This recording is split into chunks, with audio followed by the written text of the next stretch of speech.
Anson was born and raised in Vancouver and moved from Burnaby to Richmond when his dad opened Hong Kong BBQ MASTER.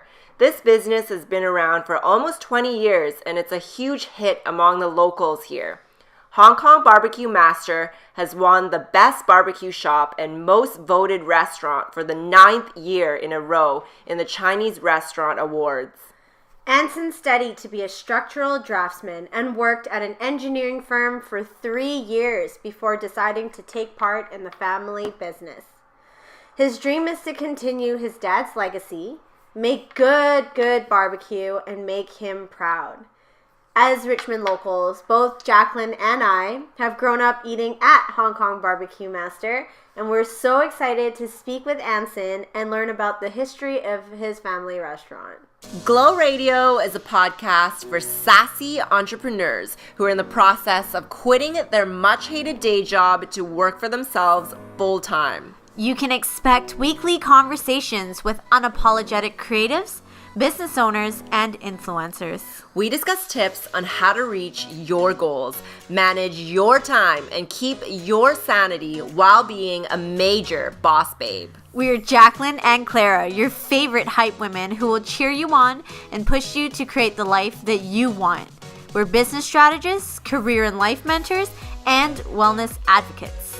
Hit that subscribe button and follow us on IG at Glow Radio Co. Stay sassy, babes! Before we dive into this episode, we want to thank Red Earth Beauty for partnering with us. Red Earth is a beauty company with Australian roots. They embody raw beauty and confidence with a bit of attitude, something we can definitely get behind. We love that their products are rich with antioxidants and made with natural ingredients. If you want to upgrade your routine with fun and uncomplicated beauty products, use our code XOGLOWUP for 20% off your first order at redearth.com. Welcome back to another episode. We have Anson joining us. He is a chef at Hong Kong BBQ MASTER. And we are so excited to chat about food because food is like one of our favorite topics. Food is our passions for life. So, first of all, I guess, could you tell us a little bit about yourself and how the restaurant was founded? Well, this restaurant started in about 19 years ago. My dad used to work back in Coquitlam, but then he earned enough money to kind of do his own thing. Mm-hmm. So he saved enough, and then he opened the shop in Superstore. So it's a little tiny barbecue shop kind of in the hole kind of thing. It's like kind of hidden. No one really knows where it is. But everyone knows about it, though. Yeah, everyone in Richmond knows about it. It's we've been around for a long time, so we can consider us as like the OGs of barbecue. We're allowed to do that now. And we're allowed to say that because we are probably one of the oldest barbecue places in Richmond. It's us and the Parker Place. They've been around for a long time too. But we've been around for a long time. My dad's just trying to do his best to really maintain the quality of what he does best, and just really he really enjoys just making barbecue in general because he's been doing it all of his life. He's been in the barbecue business for about almost 40 years now since he was 19. Smokes. Yeah, that's amazing. Yeah, he's been doing it it's like he sleeps on it. Goodness. Everything's barbecue with him. But how did he get into it? I guess back in the day, it's just because their family was super poor. And then my grandpa, he kicked him out because my dad was considered one of the oldest, was the oldest brother. Yeah. So then he had to go out and find a job. And then he started in a restaurant when he was 14. And then he did mostly cleaning and all the dirty stuff, like sharpening knives, and just hiding in the back all day and just doing stuff for the kitchen. And after a while, he's like, once you get into when you're 20s, you kind of he's like, I want to meet some girls, I want to be outside, So he went to barbecue, and then a lot of barbecues, usually it's you face the customers because you have to chop the meat for the and he became a chopper, so he became a chopper, and then he became a chopper. That was his first initial job in a barbecue shop was just chopping stuff, right? So it's funny, but yeah, from there on, he's just been in barbecue business ever since. He's been all around Hong Kong, just learning things here and there, working here and there, Is that where he met your mom? He's like, how many pieces do you want? That's actually very funny because my mom, because back in Hong Kong, they worked on Causeway Bay, and then it used to be quite small. It's very crowded now. It's one of those big streets that you don't want to cross. Like it's just you get lost if you don't know where you're going. But it used to be really small, and then my mom would work at a fashion shop across the road, and then my dad, had a thing for her, and then every time she would come by, my dad would know that she would like duck leg, like that, it's like a dry jerky, Chinese jerky duck leg, and then my dad's like, don't order the duck leg, just order barbecue pork, and I was like, oh, okay. And then he would like chop a whole like leg under the rice, and then he would put like barbecue pork on top of it. Oh my god, that's the way to a woman's heart. That's smooth. I'm like, damn. That's a good move. That's pretty good. Yeah. Is that how you would do it? You'd be like, hey, just order barbecue pork. Let me just slip it in there for you. Don't worry. No, my girlfriend would not be very appreciative. And no, I did not use that move on her. Yeah. She's like, no, I'm not down. No.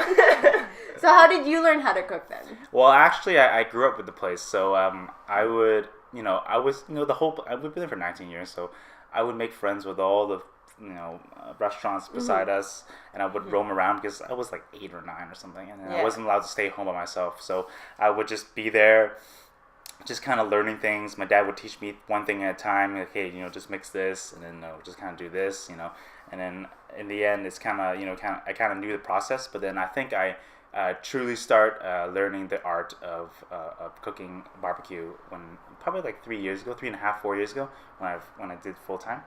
Yeah, and I just really started from the bottom in the kitchen. My dad made me do all the dirty work, clean ovens, take the garbage out, do all that, all that stuff. Well, that's good. You have to start. From of course, there. Of course. I agree because you wouldn't know how everything worked if you didn't start from the bottom. You didn't know where to put things. You wouldn't know, how things go in a particular manner. But I'm grateful that he put me down. Nice.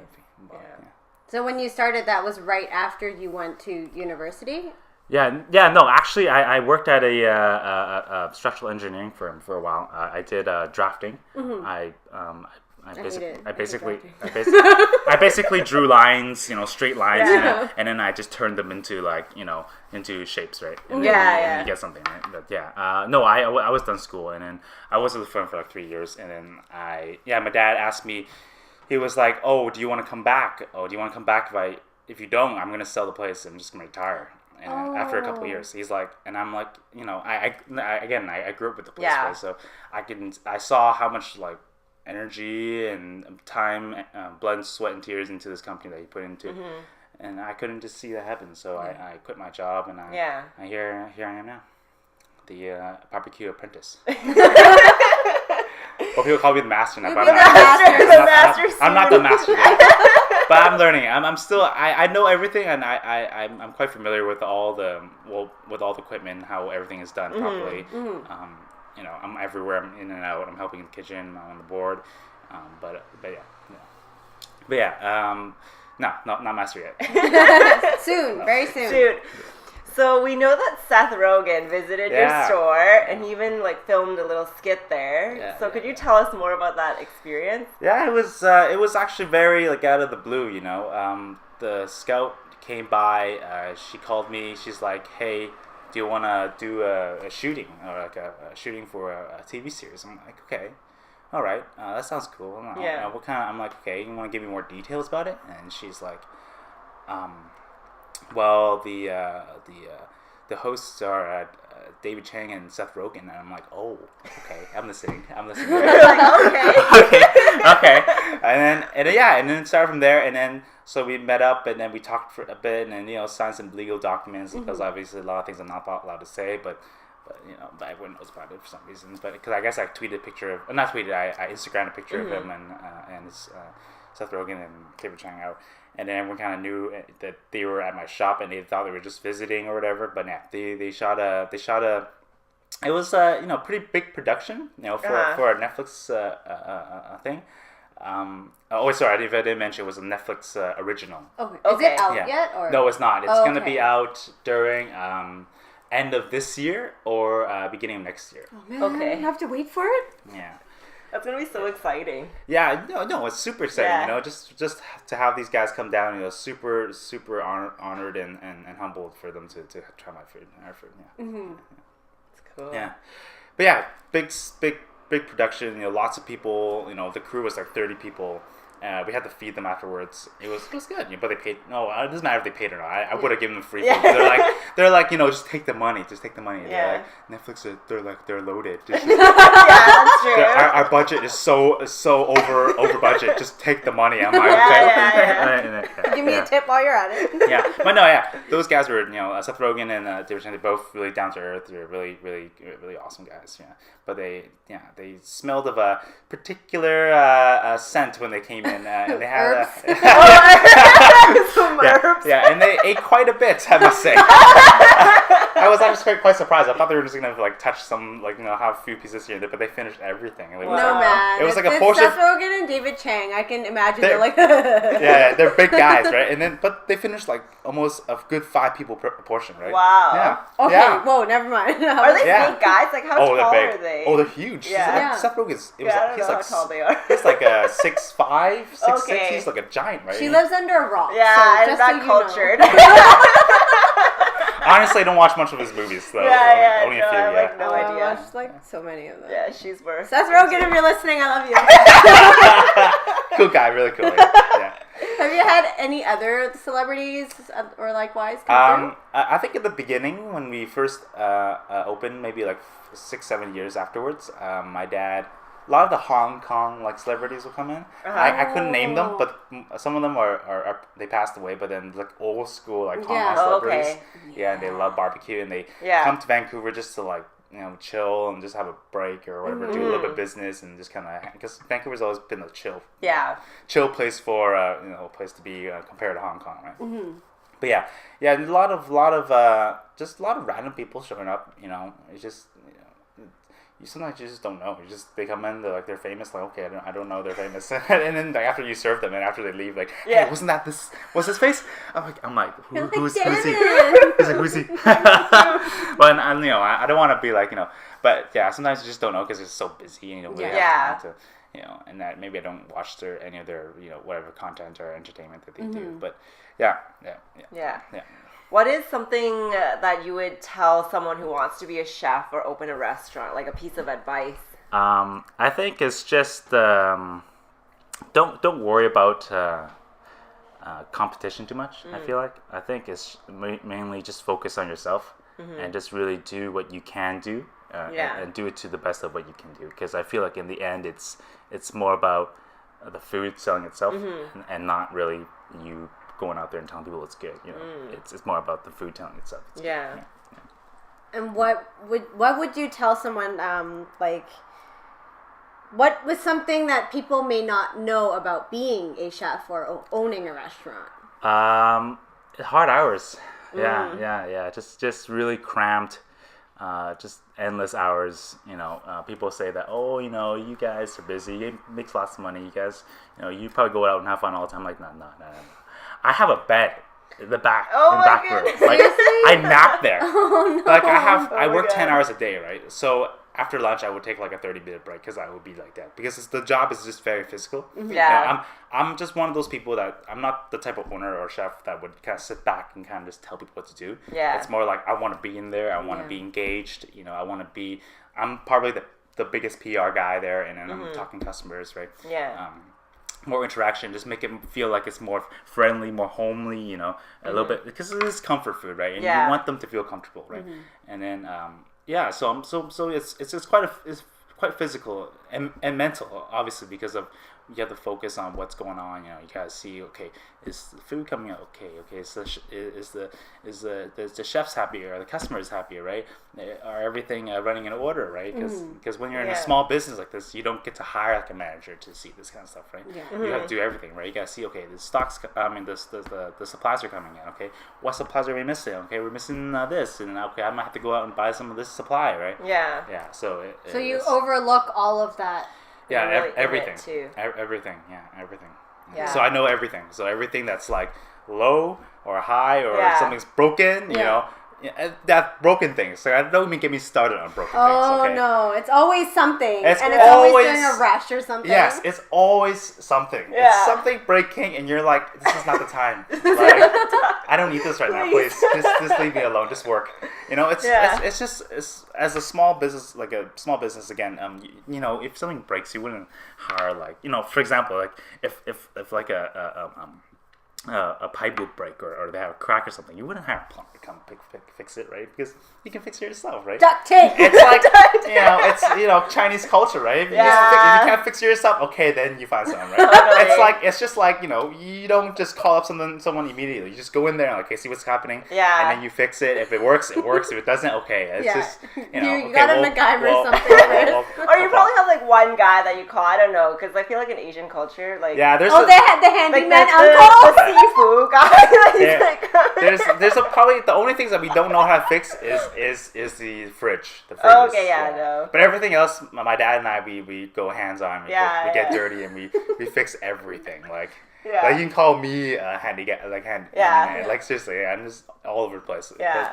But yeah, it's good because it's like get to learn and kind of go with things and kind of know how to do if you ever want to fix an oven, I can kind of help you fix an oven.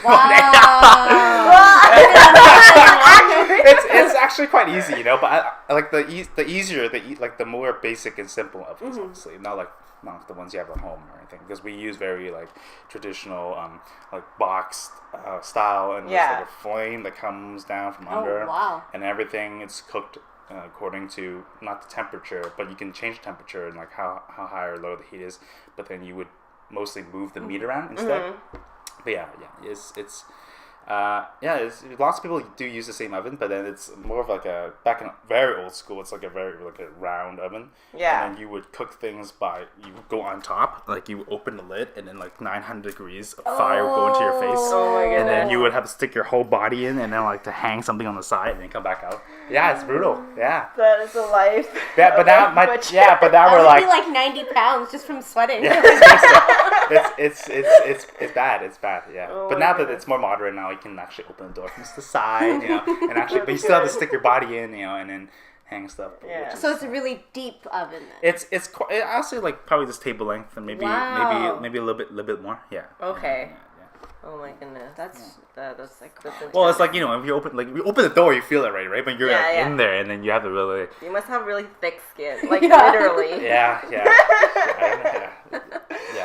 I think I lost a few hairs, here and there. I used to be a quite hairy guy, but now I'm like, that's too funny. Just burned it all off. Well, also I gotta say, like, before you were mentioning like you're like the big like PR person of the restaurant, I feel like that's very memorable to me because before I met you, actually, I was at your restaurant with my fiance. Yeah.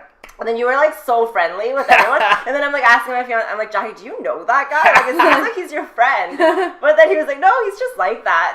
He's just like that. I was like, oh wow, that's like so cool, right? Because usually when you go to a restaurant, like you don't feel that friendly with like the servers. Well, they're just like, what do you want? And then you're it's always been like when you go into a Chinese restaurant, you expect to be just handed the menu and then you order it and you leave, right? Mm-hmm. But then I kind of I grew up here in Canada, and I just believe that just a little bit more friendliness and a little bit better of service can take you a long way.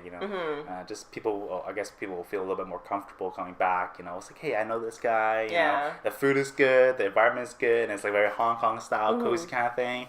And then I guess it's a very good selling point for a lot of people, and they do enjoy the company. Mm-hmm. When I'm not busy, obviously. When I'm chilling back, just that's my break basically. Just so I can chat with customers. That's basically. Yeah. If you're enjoying this episode so far, please comment "Glow Up" on YouTube and leave us a review on iTunes. Give us 5 stars or we will find you. We will! What is your favorite thing to cook? Favorite thing to cook? Yeah. Honestly, it's all the same, really.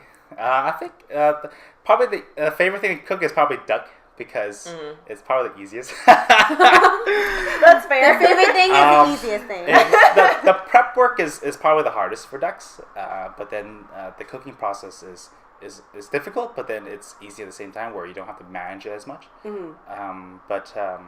Yeah, probably duck or the barbecue pork, I must say. Everything's quite satisfying because there's a point where when you cook a piece of meat, it gets to that point where it's like, oh, this is turning out nice. You know? Yeah. Like that's very satisfying. Like feel of like the coloration, the caramelization. You feel like we got that the crispiness of the skin coming out right on the side. And you're like, oh, okay, this is looking nice, right?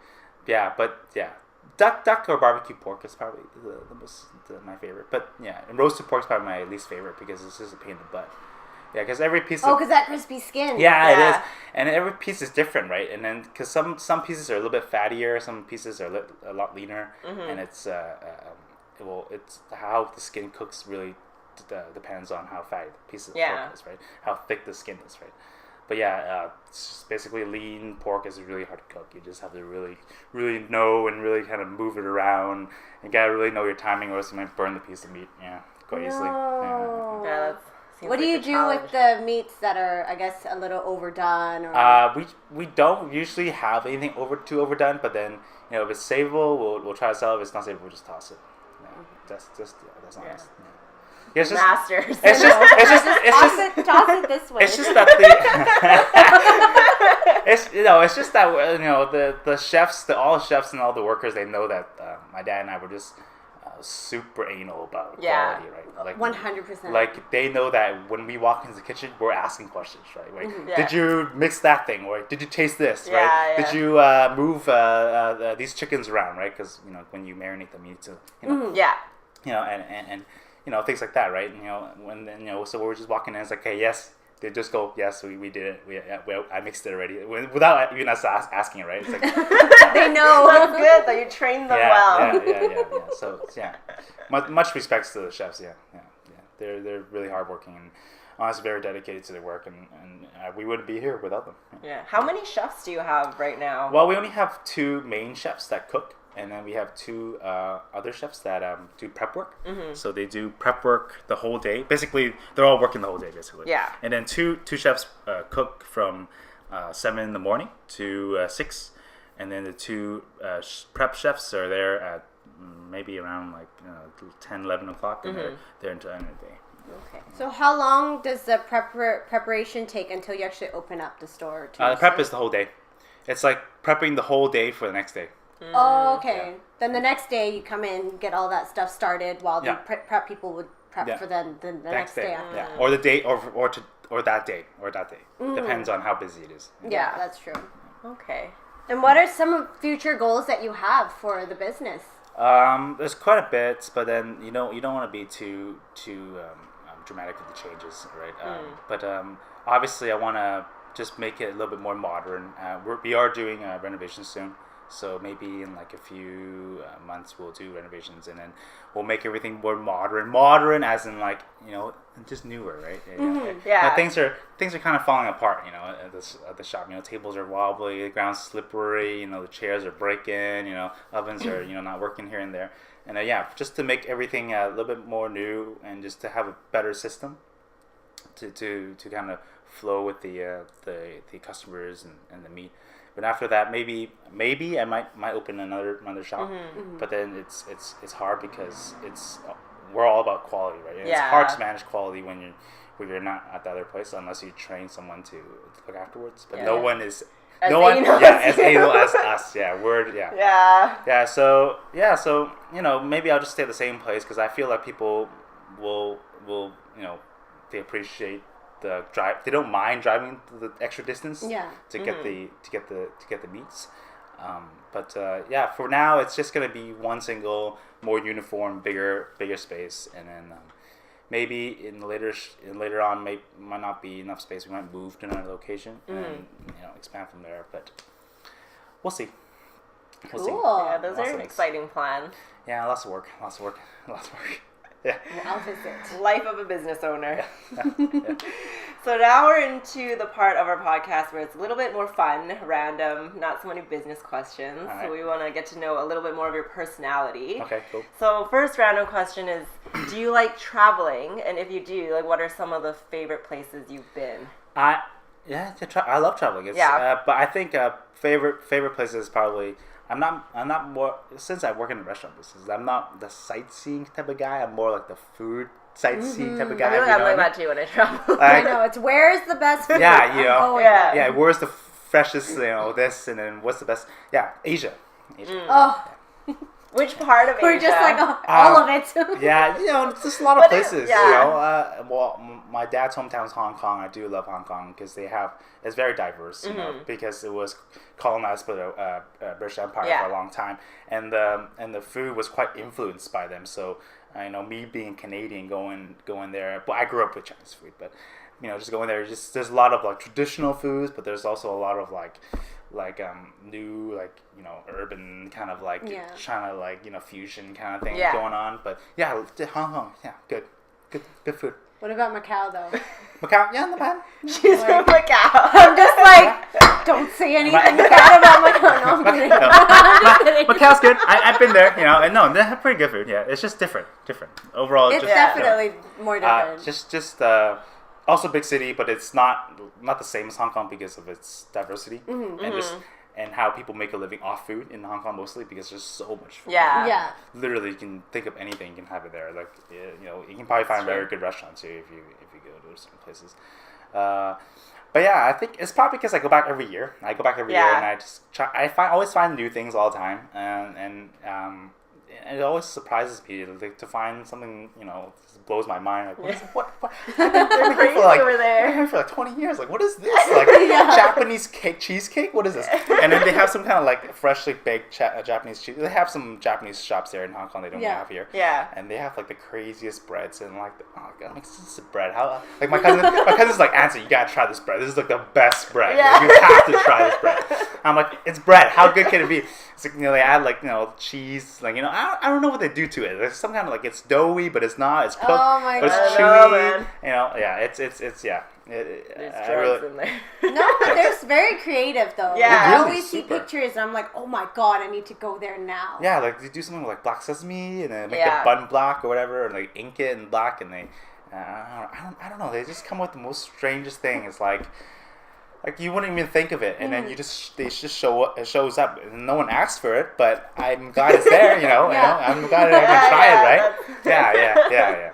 And Japan too. I love Japan. Yeah. Japan's also a good place. I have to go. It's on my bucket list, so Me I too. haven't gone to Japan. Okay, then we're gonna I've been there maybe 15 years ago. Yeah. I thought you were gonna say you went there 15 times. times. I was like, whoa. I was like, okay. But yeah, I want to go back again. But just the culture, the people, the food. Yeah. There's gonna be so much food. I always see the wildest things in pictures as well. I'm just like, oh my god. Yeah. They're very intense. Like, what are we doing here? Like, let's go. That's good.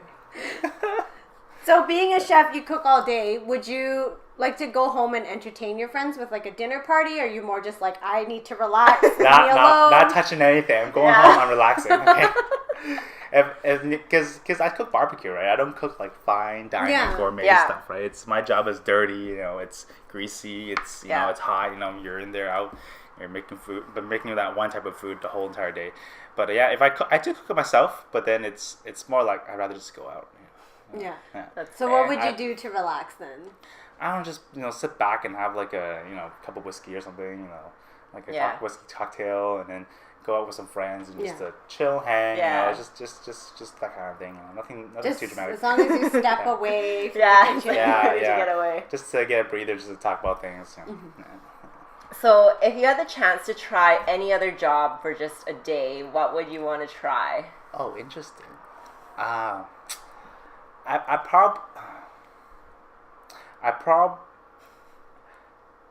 think I would be probably like a policeman or something. Really? Whoa. I don't want to go there. I don't know. It just seems fun, Obviously, it's not fun. It was serious work. Yeah. It's like a video game. Like pull your friends over.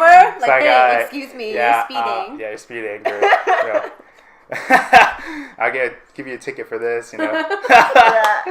No, yeah, I think it would be interesting, you know, just to be out all day and not obviously, And obvious work.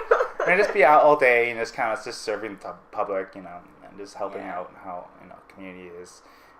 It's a totally different job, but it's a totally different aspect of how, you know, the city functions, and you need policemen. Right? Yeah. And yeah, you know, I think it'll be nice. Yeah, it's I fair. watched Just a lot one of day. those Hong Kong police TV shows. Yeah, those are just over Those are dramatic. different. They're just over dramatic. Yeah. Yeah. They're like on rooftops, like chasing Jumping criminals, off roof, like the Jackie roof. Chan, and like sliding through like, you know, crazy things. Yeah. So our final section here, we do a lightning round, this or that. Lightning. question. Okay. Lightning Am round. I supposed to answer quickly, or are you supposed to ask quickly? I will try to ask really fast. Yeah. Okay. I expect a quick answer, and we do judge. Right. No pressure. No, the pressure's on. Okay, let go. Duck or pork? Pork, Rice or noodles? rice, Soup or stir fried? stir fry, Lemon tea or milk tea? milk tea. Breakfast or dinner? Dinner. Hot pot or shabu shabu? Hot pot. Dim sum or HK style breakfast? HK style breakfast for sure. Bubble waffle or bubble tea?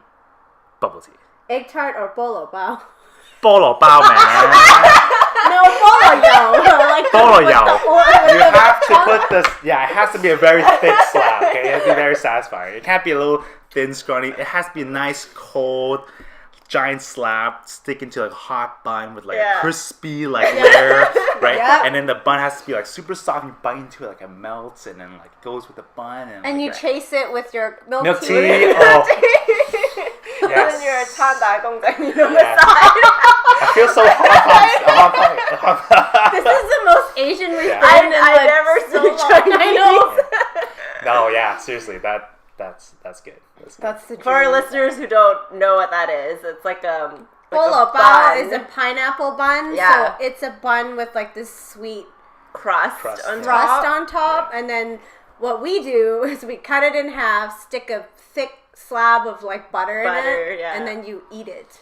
Yeah, now you know what the British did to us, right? It's Butter. put a giant slab of butter in there. It's like, oh, this pineapple one looks fine, but it's missing something, you know? Yeah, you need a thick slab. Yeah, because they put butter in everything, right? Yeah. Like, please have some cholesterol. Yeah. Please. That's all you need. But you need like the real butter. Like, not. I hate it when they put margarine. No. That like Oh, ticks that's me off wrong. so much. It has to be like the full on like. Yeah, totally. Yeah. I want one now. I eat it every day. Seriously, I try to eat it every day. Really? When I go back to Hong Kong. Oh, when you go, I was like, Okay. you're not. You seem pretty healthy to me. You hear it? They don't do justice here with the pineapple bun. It's good. I'm not offending any like bakeries here in Vancouver. Good pineapple bun. It's just a little bit different. It is different. It's bigger there. It's like it's more crispy. It's just something, you know. Something the flavor profile is a little different. Yeah. It's just and the butter. Yeah, it has to be nice thick slab butter. You know, I was at a restaurant once. This funny thing is like, so you know, the butter is pretty thick. It's a good like centimeter thick. Yeah. You know, it's like a 1 inch by 1 inch slab, right? Yeah, That's this the guy, dream. and this guy sat next to me, right? Dak toy. Yeah. Same table, right? Okay. In Hong Kong, like we would share tables because it's so busy. He would order. He's like, can I get a pineapple bun with butter? And he's like, can I get extra butter? And I'm like, How much? and I was just like eating mine right now, right? And I'm just like, oh damn, this guy's intense right now. It's like 2 slabs of butter, like, and he's just You're like sweating. You're like, oh my god. I feel for him. Like it's hard. like a block of butter. my This guy, God. and he's like, open it, just like puts it in. I'm like, the butter is so big, he barely can close the bun Oh my because goodness. it's like. I was It's like a quarter pounder, except with the crazy. quarter pound of butter. I was like, I hope he doesn't have it every day. I'm like, I swear. Describe him. Like, what was he? Was he like a skinny older man? He's just like an old, kind of a balding, mid 60. Like he's old, 60-year-old. Oh, my with heart. glasses. You know, the Hong Kong style with newspaper and flip Yeah, flops yeah. kind of thing. Yeah, Wow. yeah, that kind of vibe. I'm like, oh damn, this guy's intense. He Like I doesn't was mess intense, around. right? Like having it every other day, but you know, I hope he exercises a yeah, lot. probably not. Well, maybe he walks a lot in Hong Kong. Yeah, Hong Kong is mostly walking. You don't get to try Yeah. much, but the suburbs is pretty good. The Yeah. metro Yeah. and stuff. Yeah. The walking is a lot. Quite Yeah. good. But that's crazy though. That is just psycho. to witness it. You're like, That's all butter. Like it's just basically eating butter. Yeah. With bread. You know. I don't know. I'm just trying to imagine how it would taste like. I guess it would taste the same, but then. I think that would be too much for me. Yeah. Yeah. It's like gayo. Oh my Add butter. Gayo. I'm like, oh, it's so intense. Well, I will share. I did see something. This is not Asian food, but I went to Jack in the Box. Like, you know when you're going to Seattle? Yeah. Bright and early in the morning, you're there. You're like, okay, I'm just going to swing by, grab a coffee or something. Yeah. And this guy was eating churro, dipping it in, like, ice cream at 8 a.m. in the morning. 8 a.m. Like, That is after morning his breakfast, food. he went back to order, like, his churro and, like, whipped cream and ice cream. And I was like, it's 8 in the morning. What are you doing? But that's good though. I feel like in the U.S. that's kind of more normal. Yeah. Right? We're so judgmental as Canadians, right? Sorry, that's sorry. It's like, You guys know what you're about. We're so healthy Americans. here. We're like, all people are vegan and we eat organic. And we have Ubereats. Yeah. I do that. That's Yeah, what we do. that's us. Sorry, not sorry. She's having a I'm healthy having shake. a green, disgusting smoothie over here. Yeah. No, it's just the norm now, right? It's not like, people won't get shocked if you tell them that you're a vegan or like you only eat whatever this or you're on some kind of diet, right? It's only eat nuts. It's chill, whatever. Yeah, it's just how it is here, and we're cool with it, and that's what makes us who we are, as we're super diverse and open to that. Totally. I'm proud to be a healthy Canadian. Canadian. Okay. And we don't live in igloos. No, we don't. We don't ride polar bears. Yeah, we don't ride polar bears. How do you guys? I do. Have you not seen my polar bear? Alrighty, that is all the questions we have for today. That was so much fun. Thank you, Anson, for coming on Glow Radio. Yeah. I feel like we developed even more appreciation for Asian food. Yeah. And our local listeners, if you want great food, great hospitality, you gotta hit up HK BBQ Master. And The Apprentice. Yeah, it's Bye. Thank you. Bye. Bye. Thank you for listening, Glow Babes. Give us our 5 golden stars on iTunes and we'll be your best friends, I swear. And please share this episode with your babes that need some glow and will benefit from this. Thank you.